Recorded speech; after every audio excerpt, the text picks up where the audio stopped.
Hi friends, welcome back to study classes. तो प्यारे दोस्तों, जून 2025 एग्जामिनेशन में यूजीसी नेट पेपर वन में जो सवाल पूछे गए थे मैथमेटिकल रीजनिंग के, उनको आपके साथ डिस्कस करेंगे। कॉमर्स और मैनेजमेंट शिफ्ट के जो पेपर वन थे उनका बेसिकली कवरेज यहाँ पे आपको इस सेशन में मिलेगा। आइए फटाफट से सेशन को स्टार्ट करते हैं। एंड प्यारे दोस्तों, अगर आप तैयारी कर रहे हैं यूजीसी नेट कॉमर्स या फिर मैनेजमेंट की, तो आपके लिए हमारे पास मास्टर कोर्स भी अवेलेबल है, टेस्ट सीरीज भी अवेलेबल है और प्रीवियस ईयर पेपर्स का कोर्स भी अवेलेबल है। इन सभी कोर्सेज की डिटेल आपको एवरीस्टडी क्लासेस की ऐप और वेबसाइट पे मिल जाएंगी, वहां पे आप डेमो भी देख सकते हैं। तो ये सारे कोर्सेज आप वहां पे जरूर चेकआउट कीजिएगा। और अभी फटाफट से बढ़ते हैं अपने सवालों की तरफ। चलिए, तो यहाँ पे हमारे पास सवाल है, in the series given below, if every digit is changed with the next number as per the number series and 9 will change to 0, then how many 9 are there in the new series.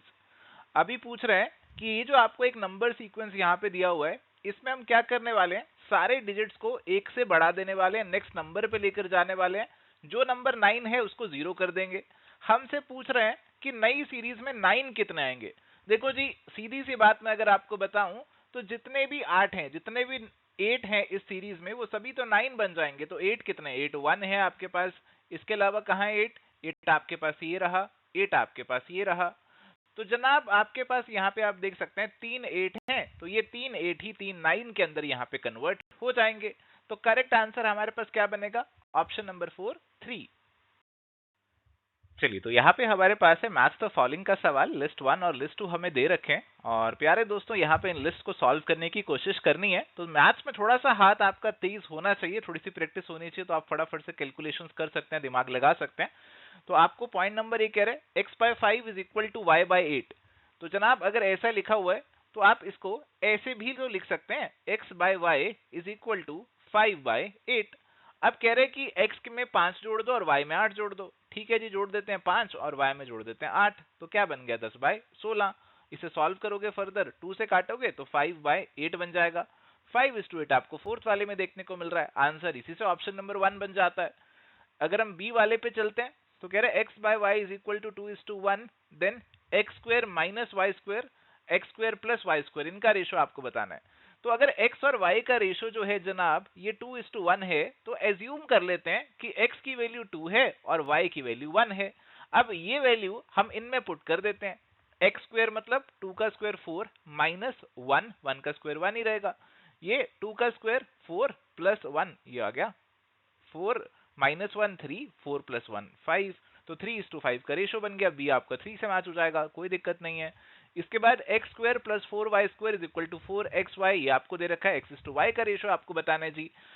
तो जनाब यहाँ पे इस सवाल के अंदर अगर आप थोड़ा सा सोचेंगे, अगर आपको a minus B whole square का फॉर्मूला आता है, तो मेरे ख्याल से बहुत आसान हो जाएगा।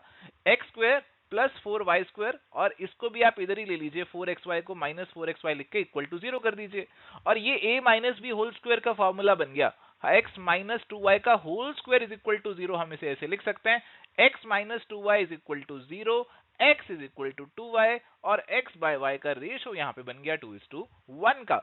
और ये हमें देखने को मिल रहा है 1 के अंदर, तो ये भी मैचिंग बन गई। a is to b is equal to 3:4, b is to c is equal to 8/9, a is to c का रेशो बताना है।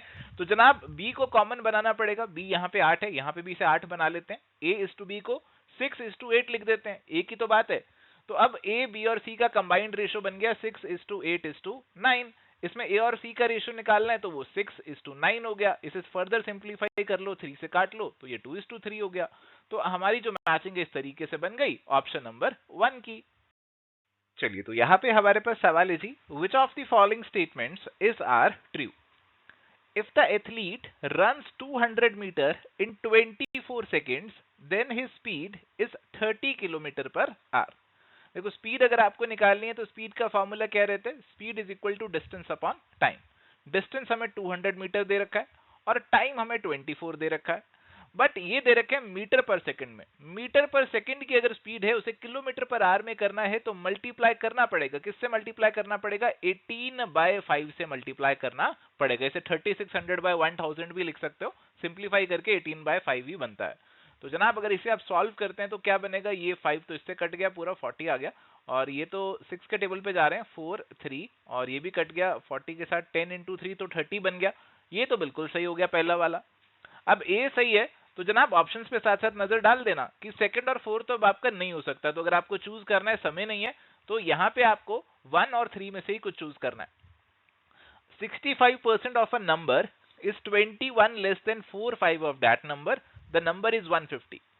तो जनाब 150 एक नंबर अगर है हमारे पास, इसका 65% करो जरा कितना होगा, इसको 65/100 से मल्टीप्लाई करके देखो कितना होगा, करोगे ना फटाफट से, तो पता है क्या निकल कर आएगा, ये निकल कर आएगा 97.5 निकल कर आएगा, जहां तक मेरी कैलकुलेशन मेरे को बता रही है।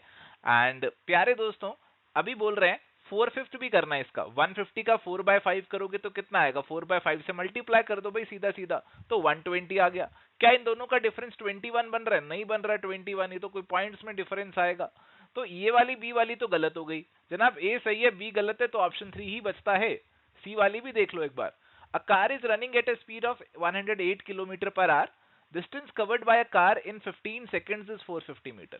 देखो स्पीड आपको किलोमीटर पर आवर में दे रखी है, इसको मीटर पर सेकंड में कन्वर्ट करना है, तो उल्टा करेंगे 5/18 से मल्टीप्लाई करेंगे, 18 6 108, तो ये 30 मीटर पर सेकंड इसकी स्पीड हो गई। अब यहाँ पे स्पीड आ गई हमारे पास, और यहाँ पे हमें टाइम दे रखा है 15 सेकंड का, तो स्पीड इंटू टाइम करेंगे तो डिस्टेंस आपका 450 मीटर का ही बनेगा। तो ये स्टेटमेंट तो बिल्कुल सही है, ए और सी हमारी सही है, आंसर ऑप्शन 3 है। डी वाले को अगर आप देखते हैं वैसे ही देख लेते हैं एक बार। Difference between two numbers A and B is 1660, A minus B is equal to 1660, और साथ ही बोल रहे हैं 7.5% ऑफ ए, तो अगर आप ए का 7.5% करते हैं, यानी कि ये 7.5 डिवाइडेड बाय 100 या फिर 75/1000 multiply by A is equal to 12.5% of B, यानी कि 125 डिवाइडेड बाय 1000 इंटू बी, ये चीज हमें दे रखी है। और ए और बी की वैल्यू कह रहे इतनी इतनी निकल कर आएगी जनाब। ये दो इक्वेशन आपके पास बन चुकी हैं, ये दोनों इक्वेशन को आपको सॉल्व करना पड़ेगा और ए और बी की वैल्यू निकालनी पड़ेगी। हालांकि थोड़ा सा कैलकुलेशन आपको लंबा करना पड़ सकता है, बट जरूरत नहीं है, क्योंकि ए और सी हमारे आंसर ऑलरेडी बन चुके हैं। ऑप्शन नंबर 3 का आंसर हम ऑलरेडी बना चुके हैं। चलिए, तो यहाँ पे सवाल है, Rohit buys an item at 25% discount to make a 25% profit on the original price of the item, by what percentage should he sell it above its cost price? अब रोहित ने एक आइटम खरीदी 25% डिस्काउंट पे, यानी कि अगर 100 रुपए की आइटम थी तो उसने कितने पे खरीदी, उसने 75 पे खरीदी। अब कह रहे कि वो 25% प्रॉफिट ओरिजिनल प्राइस पे कमाना चाहता है। अरे बहुत मुनाफाखोरी कर रहा है रोहित, तो 100 रुपए पे 25% यानी कि 125 का उसे बेचना पड़ेगा इस सामान को।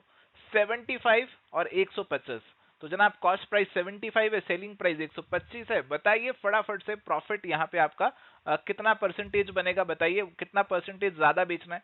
तो 50 रुपए का प्रॉफिट है, 50 डिवाइडेड बाय 75 जो आपका कॉस्ट प्राइस है, मल्टीप्लाई बाय 100 आप करेंगे, तो जनाब 66.67%, ऑप्शन नंबर 4 जो है ना वो यहाँ पे आंसर बन जाएगा।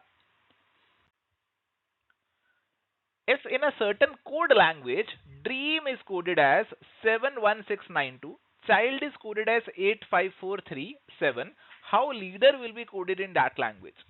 तो जनाब यहाँ पे ड्रीम और चाइल्ड का कोड आपको दे रखा है।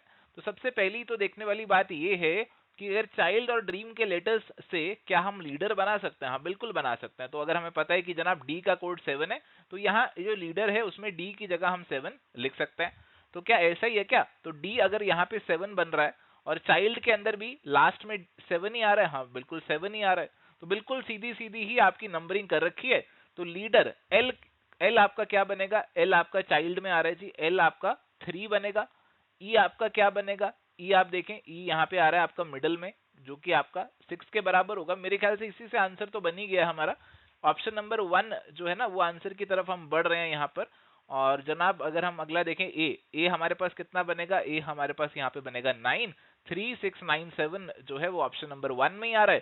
सो ऑप्शन नंबर 1 आंसर हमारा यहाँ पे बन जाएगा। तो सिंपली हमने देखा कि भैया डी का कोड 7 है, आर का 1 है, ई का 6 है, ए का 9 है और एम का 2 है। तो हमें ये पता लग गया, ऐसी चाइल्ड में कोड पता लग गए, हर एक अल्फाबेट का कोड पता लग गया, उन्हीं कोड को अप्लाई कर दिया लीडर में और हमारा जो आंसर है वो यहाँ पे निकल कर आ गया। चलिए, तो यहाँ पे सवाल है, मैच द फॉलोइंग का लिस्ट 1 और लिस्ट 2 हमें दे रखी है जी। लिस्ट 1 में कह रहे, in a class the ratio of number of male students to number of female students is 9:11, the percentage of female students in the class is.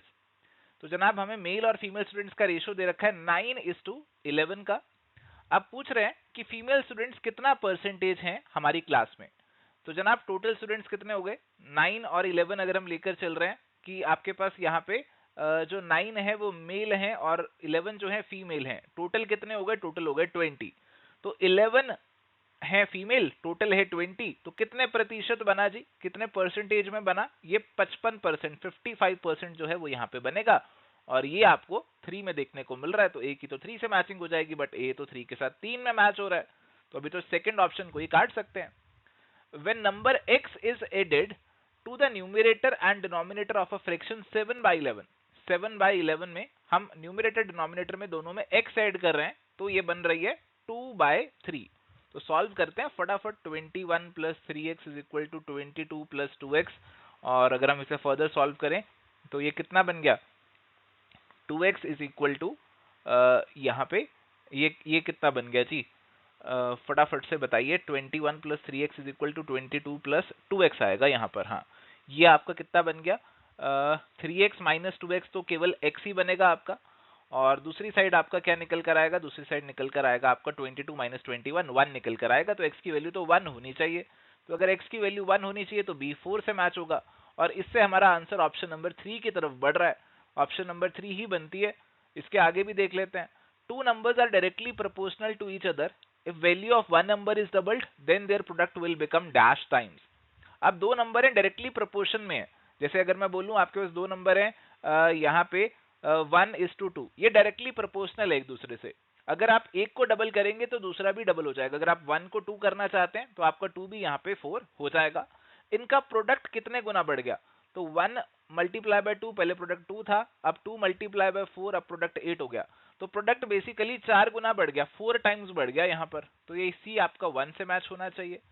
इसके बाद x is to Y is equal to 3:2, और ये fraction आपको solve करनी है। तो मान लो x 3 है और y 2 है, और फ्रैक्शन ही तो सॉल्व करनी है। फ्रैक्शन सॉल्व करने में तो कोई दिक्कत नहीं है ऐसे केस में, है ना। तो फ्रैक्शन सॉल्व कर लेते हैं। x की वैल्यू 3, y की वैल्यू 2, प्लस y का स्क्वायर डिवाइडेड बाय x का स्क्वायर माइनस y का स्क्वायर। तो ये कितना बन गया, 6 प्लस 4, 9 माइनस 4, ये हो गया 10 डिवाइडेड बाय 5, और ये आ गया 2। तो डी आपका 2 से मैच हो गया। तो इस तरीके से आपकी मैचिंग बन जाएगी। करेक्ट आंसर ऑलरेडी हमने बता दिया, ऑप्शन नंबर 3 का बनेगा। चलिए, तो यहाँ पे अब हमारे पास सवाल है, find the missing term in the following alpha numeric series. तो यहाँ पे आपको अल्फा न्यूमेरिक सीरीज दे रखी है, और इसमें आपको मिसिंग टर्म जो है वो पहचाननी है, वो पकड़नी है। A2B, B3D, C5F, फिर आपकी मिसिंग टर्म है, फिर है E11J।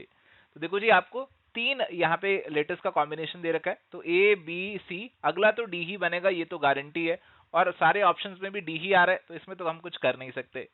इसके अलावा जो हमारा लास्ट वाला है, लास्ट वाले में B, एक छोड़ दिया C, अगला D हो गया, फिर एक छोड़ दिया E, अगला F हो गया, फिर एक छोड़ दिया G, तो अगला H होना चाहिए, फिर एक छोड़ देंगे I, तो अगला J हो रहा है, तो लास्ट में H आना चाहिए। तो D और H आने चाहिए, और ये भी चीज हमें 3 ऑप्शंस में देखने को मिल रही है, तो बीच वाला टर्म पकड़ना पड़ेगा जी। सबसे पहले दिया है 2, 3, 5, फिर अब नहीं पता, फिर 11। तो इसमें थोड़ी सी दिक्कत हो रही है कि इसको कैसे पकड़ें, कि ये पहले तो 1 से बढ़ रहा है, फिर 2 से बढ़ रहा है, क्या फिर हम 3 से इसको बढ़ा दें, क्या उसके बाद 4 से बढ़ेगा, नहीं 4 से नहीं बढ़ेगा, 4 से बढ़ने के लिए तो यहाँ 12 होना चाहिए था। और अगर आप थोड़ा सा और इसके बारे में सोचें तो बेसिकली आपको पता लगेगा कि ये सारे प्राइम नंबर्स हैं। 2 प्राइम नंबर है, 3 है, 5 है, 11 भी प्राइम नंबर है। इनके बीच में एक और प्राइम नंबर आता है, कौन सा है वो प्राइम नंबर, 7। ये वो नंबर है जो सिर्फ अपने टेबल पे ही जाते हैं और किसी नंबर से नहीं जाते हैं।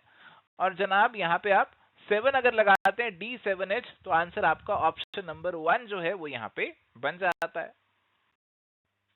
चलिए, तो अब हमारे पास सवाल है, find the next term in the following number series. तो ये नंबर सीरीज आपको दे रखी है, और अगर आप इस पे नजर डालेंगे तो ये बहुत तेजी से बढ़ रही है। या तो इसमें मल्टीप्लीकेशन कुछ हो रहा है, या इसके अंदर कुछ स्क्वायर या कुछ क्यूब वाला पंगा भी हो सकता है, क्योंकि इतनी तेजी से तभी बढ़ेगी। अगर कुछ प्लस माइनस हो रहा होता तो धीरे धीरे बढ़ रही होती। तो अगर हम कुछ मल्टीप्लाई वगैरह करके देखते हैं कि मल्टीप्लाई बाय 2 कर दें, मल्टीप्लाई बाय 3 कर दें, तो ऐसे अभी कुछ बन नहीं रहा है, बात नहीं बन रही। स्क्वायर वगैरह करके देखो, जैसे 3 का स्क्वायर 9 होता है, बट इसके अलावा तो कोई और स्क्वायर हमारे पास नहीं बन रहा है, परफेक्ट स्क्वायर तो नहीं आ रहा। अगर क्यूब की बात करें तो क्यूब तो एक भी परफेक्ट नहीं बन रहा। बट थोड़ा सा अगर आप और सोचेंगे इसके बारे में, तो जनाब ये जो नंबर्स दिए हुए हैं ना, ये सारे क्यूब के आसपास के दे रखे हैं। जैसे 217 है, ये 6 का क्यूब प्लस 1 है। 124 है, ये 5 का क्यूब माइनस 1 है। 64 है, ये 4 का क्यूब 64 होता है, ये प्लस 1 है। 26, 3 का क्यूब 27 होता है, ये माइनस 1 है। एंड जनाब ये आपको दे रखा है यहाँ पे 9, 9 आपको दे रखा है, ये 2 का क्यूब प्लस 1 है। ऐसे ही 0 कैसे आएगा, 1 का क्यूब माइनस 1। तो ऐसी कुछ सीरीज ये बन रही है। तो 6 का क्यूब प्लस 1 आपका लास्ट वाला, इससे अगला बनेगा 7 का क्यूब माइनस 1, 7 का cube is 343, minus 1 342। Answer is going to be option number 4। चलिए, तो यहाँ पे अब हमारे पास सवाल है, arrange the following shapes in increasing order of their area.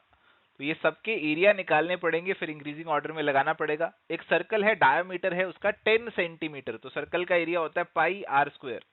तो पाई हो गया 3.14, आर स्क्वायर कितना हो गया, डायमीटर अगर 10 है तो आर हो गया 5, 5 का स्क्वायर कितना हो गया 25। तो ये अगर आप सॉल्व करेंगे तो 75 पॉइंट कुछ आएगा, ये 75 पॉइंट समथिंग आएगा। रेक्टेंगल है 6 सेंटीमीटर इंटू 4 सेंटीमीटर, तो लेंथ इंटू ब्रेड्थ, रेक्टेंगल का एरिया 6 इंटू 4 यानी 24 इसका एरिया हो गया। Square of side 5 centimetre, square का एरिया तो साइड मल्टीप्लाई बाय साइड है ना, 5 मल्टीप्लाई बाय 5 25 हो गया इसका area. Equilateral triangle of the side 5 centimetre, equilateral triangle है जी, जिसकी साइड हमें 5 सेंटीमीटर की दे रखी है। अब या तो आप हीरोन्स फार्मूला लगा सकते हैं और उससे निकाल लीजिए, या फिर अगर ट्रायंगल इक्विलेटरल है तो आप डायरेक्टली लगा सकते हैं √3/4 इंटू ए स्क्वायर। ए स्क्वायर यानी कि साइड का स्क्वायर, यानी कि ये हो गया आपके पास 25। तो √3 को अगर आप सिंप्लीफाई करके लिखना चाहें तो देखो ये आपका जो कुछ बनता है ना, ये 1.7 कुछ बनता है, और ये आप 25 डिवाइडेड बाय 4 अगर आप करोगे तो ये आपका 6.125 कुछ यहाँ पे बनेगा। और जनाब आप यहाँ पे इनको मल्टीप्लाई करोगे तो 1.7 इंटू 6.125 अगर आप करोगे तो बहुत थोड़ा सा ही आएगा, है ना, इन सब से तो नीचे ही आएगा, 24 25 से तो नीचे ही आएगा, पूरा कैलकुलेशन करने की जरूरत नहीं है। तो सबसे पहले सबसे कम एरिया तो ये डी वाला ही सबसे कम एरिया है, उसके बाद बी है, उसके बाद सी है, फिर ए है। और ये सीक्वेंसिंग आपको ऑप्शन नंबर 4 में देखने को मिल रही है। चलिए, तो यहाँ पे सवाल है, which of the following are correct. Speed of 50 kilometre per hour is equivalent to 15 metre per second.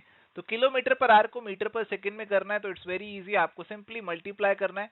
किससे मल्टीप्लाई करना है, 5/18 से। तो अगर आप इसे सॉल्व करोगे जनाब, देखो सीधी बात मैं आपको बता दूं कि ये जो है ना डायरेक्ट तो कट ही नहीं रहा है, ये तो कुछ पॉइंट्स में आएगा, है ना, ये कुछ पॉइंट्स में आएगा। सीधा 15 मीटर पर सेकंड तो वैसे भी बन ही नहीं सकता है। अगर आप इसे सॉल्व करेंगे तो ये 125/9 आ गया, और इसे आप फर्दर सॉल्व करेंगे तो ये आपका जो कुछ बनेगा यहाँ पे, ये 13 पॉइंट कुछ बनेगा, ये 15 तो बन ही नहीं सकता, इसे काट देते हैं। Area of a rhombus with diagonals 4 and 6 centimetre is 12 centimetre square. तो rhombus का एरिया होता है half into product of diagonals, तो डायगनल है हाफ इंटू 4 इंटू 6, तो इसे सॉल्व किया तो ये आपका 12 सेंटीमीटर स्क्वायर ही आएगा। तो बी वाला तो सही है जनाब, ए गलत है, बी सही है। और इससे आप कहां पे पहुंच रहे हैं, इससे आप 2 और 3 में से किसी पे एक पहुंचेंगे। दिया हुआ क्यूब रूट और फिर square root of 729 is greater than 4। देखो 729 का क्यूब रूट करना है, फिर स्क्वायर रूट करना है। 729 का अगर आप क्यूब रूट करते हैं तो कितना होता है, ये 9 का क्यूब होता है 729, तो ये 9 आ गया। अब 9 का स्क्वायर रूट भी करना है, 9 का स्क्वायर रूट हो गया 3। 3 इज ग्रेटर देन 4 होता है क्या, नहीं होता, बिल्कुल नहीं होता, बी तो गलत है। तो जनाब सी गलत है। तो जनाब यहाँ पे ऑप्शन नंबर 3 की तरफ हम बढ़ गए। इसके बाद है cost price of 10 banana is same as selling price of 8 banana. Let suppose हम जो है ना एक बनाना सेल करते हैं 100 रुपए का। सर बहुत महंगा बेच रहे हैं आप, कोई बात नहीं, अजम्पशन ही लेना। 8 इंटू 100 ये कितना हो गया, 800 हो गया जी सेलिंग प्राइस कितने का, 8 बनाना का। और 8 बनाना, और ये जो है ना किसके बराबर है, ये 10 बनाना के कॉस्ट प्राइस के बराबर है। तो 10 बनाने का कॉस्ट प्राइस अगर 800 है तो एक बनाना का कितना होगा, एक बनाना कितना 80 रुपीज का होगा। तो 80 रुपीज का कॉस्ट प्राइस है, 100 रुपीज का सेलिंग प्राइस है। प्रॉफिट कितना है, प्रॉफिट है 20, परसेंटेज में निकालोगे 20/80 इंटू 100 यानी कि 25% का प्रॉफिट है सिंपली यहाँ पर। तो बी और डी जो है हमारे आंसर में आएंगे, ऑप्शन नंबर 3 का आंसर यहाँ पे आसानी से निकल कर आ जाएगा। So thank you my dear friends, ये था जी आज का हमारा डिस्कशन। अगर आपको आज के सेशन में कुछ सीखने को मिला, मजा आया, तो प्लीज जाते जाते इस वीडियो को लाइक जरूर करना। मिलेंगे नेक्स्ट सेशन में। Till then goodbye, take care, all the best.